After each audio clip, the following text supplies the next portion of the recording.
Welcome back to my channel. My name is Sam, and tonight we're diving deep into the shadows, exploring the chilling tales of ghostly figures that linger where duty and death once walked hand in hand, deserted military bases. But are these whispers just the wind whistling through broken windows, or is something more sinister at play?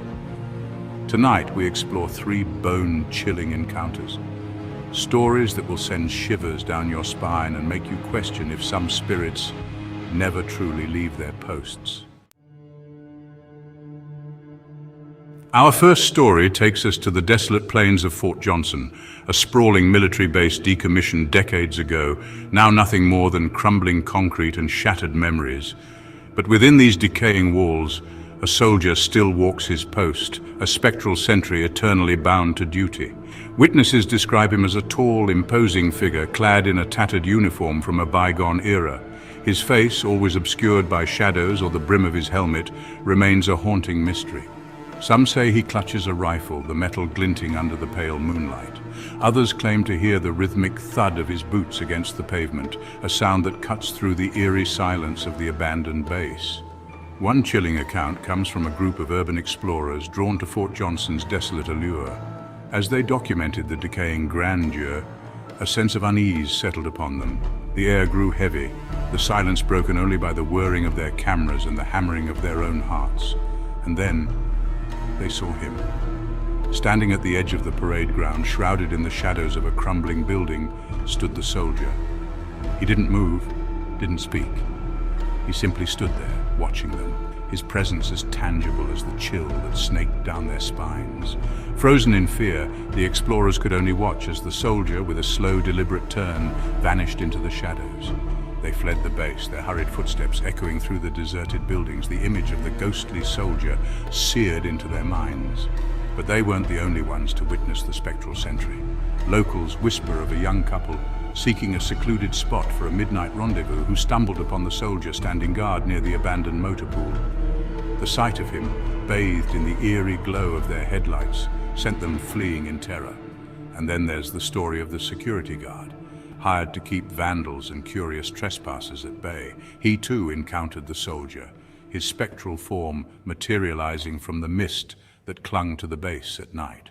The guard, a hardened skeptic, found his resolve shaken as the soldier approached him, his boots thudding against the pavement, the ghostly echo reaching the guard's ears despite the soldier's spectral form. The guard, unable to bear the chilling presence, quit his post that very night, vowing never to return. His story, along with countless others, cemented the legend of the ghostly soldier of Fort Johnson, a spectral sentinel forever bound to guard his post, even in death.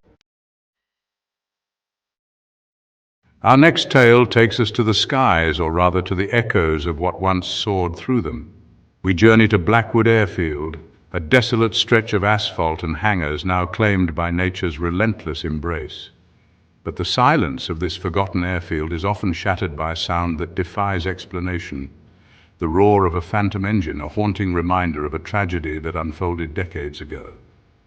It's here, they say, that the spirit of Captain Thomas Ashton, a skilled pilot who met his untimely end during a routine training exercise, still searches for his lost aircraft.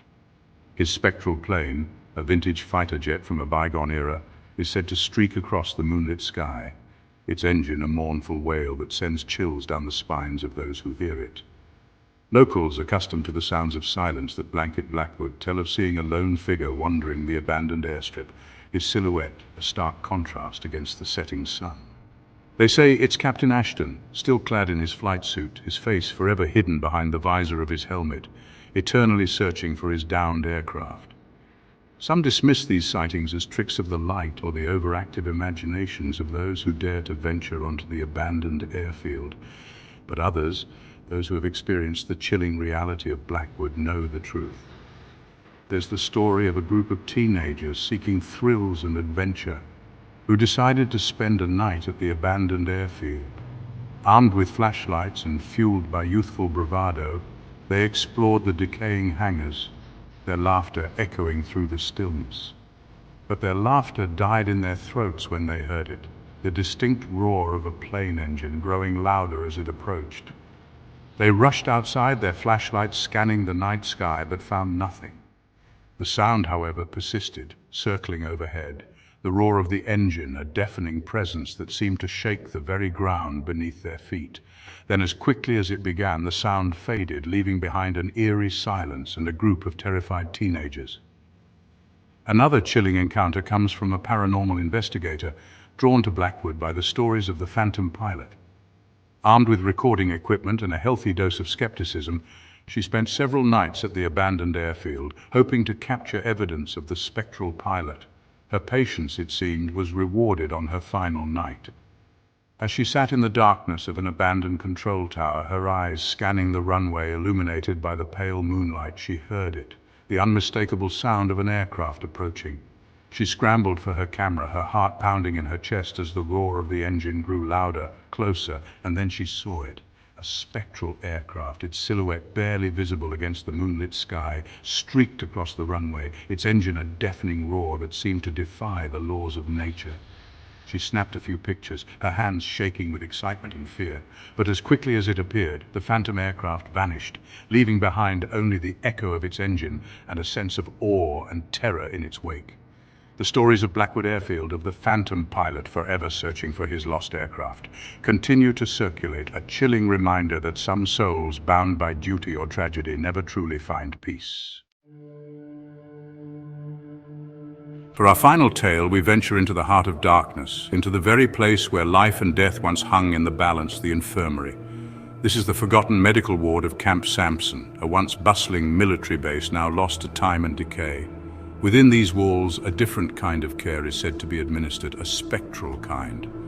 The entity that haunts these halls is known as the haunted medic, a figure shrouded in mystery. His presence felt most strongly in the dead of night. Some believe he was a dedicated doctor, driven mad by the horrors of war, his spirit forever bound to this place. Others whisper of a compassionate nurse who died within the infirmary's walls, her spirit unable to find peace. Whoever the haunted medic may be, their presence is undeniable. A chilling reminder that even in death, the instinct to heal can linger. Those who dare to venture into the abandoned infirmary speak of a cold, unsettling feeling that washes over them upon entering. The scent of antiseptic lingers, a phantom odor that clings to the throat like a stifled scream. It's in these moments, when the silence is most profound, that the haunted medic makes his presence known. There are stories of strange noises emanating from the empty operating room. The clanging of metal instruments, the soft murmur of voices. Some claim to have heard the rustle of starched clothing, as if someone or something is brushing past them in the darkness.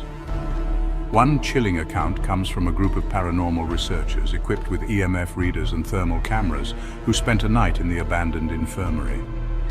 As they ventured deeper, their equipment began to malfunction, their readings spiking erratically. In the chilling darkness of the old X-ray room, they felt it. A sudden drop in temperature, a bone-chilling coldness. Their cameras picked up a strange anomaly, a humanoid form, semi-transparent, standing near an old examination table. It remained visible for mere seconds, just long enough to send a wave of fear through the researchers before vanishing. But the haunted medic's presence isn't always so overt. Some who have dared to explore the abandoned infirmary speak of a feeling of being watched, of unseen eyes following their every move. They describe a sense of unease, a prickling sensation on the back of their necks, as if someone or something is standing just behind them.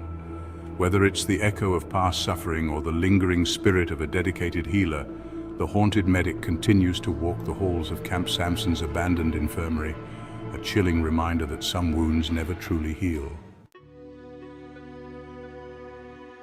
The stories we've explored tonight, tales whispered through the years, passed down from one generation to the next, serve as chilling reminders that some spirits never truly leave their posts. Whether bound by duty, tragedy, or an unwavering dedication to their calling, these spectral figures continue to walk among us, their presence felt in the abandoned corridors of deserted military bases. These places, once symbols of strength and sacrifice, now stand as haunting monuments to the past, their silence broken only by the whispers of the wind and the echoes of ghostly footsteps. If you enjoyed this journey into the heart of darkness, don't forget to give this video a thumbs up. Subscribe to my channel for more spine-chilling explorations and hit that notification bell so you never miss a new upload. And be sure to share your own ghostly encounters in the comments below.